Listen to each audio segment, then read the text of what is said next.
আমি কিভাবে চিকেন বানাই সেটাই ভাবলাম তোমাদের সাথে শেয়ার।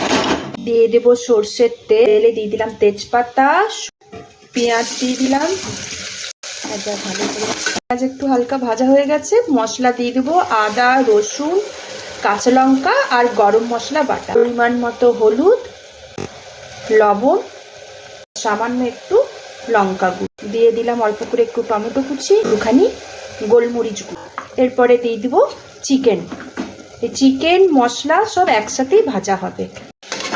খুব ভালো করে কষানো হয়ে গেছে। আমি ছাঁচি পেঁয়াজ, অনেকে মুড়ি পেঁয়াজ বলে, দিয়ে দিলাম গরম জল, দিয়ে দেবো আলু। এবার প্রেসার কুকারে ঢাকনা লাগিয়ে ওই একটা কি দুটো সিটি মারলে তৈরি হয়ে যাবে চিকেনের ঝোল। সিটি পড়ে গেছে, এই কুকার খুলে নিলাম।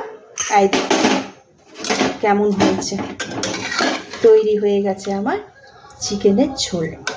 একদম মাটনের টেস্ট লাগে এই চিকেনের ঝোলটা। বেড়ে নিলাম ভাত, দিলাম বাটিতে চিকেন। এই করেছি চিকেনের ঝোল, করে একটু করলা ভাজা, দিয়ে দিলাম দুটো শসা। এই ছিল আজকে আমার লাঞ্চ। এই যে দিয়ে দিয়ে আবার চলে এসো। কেমন হয়েছে খেতে? দারুণ।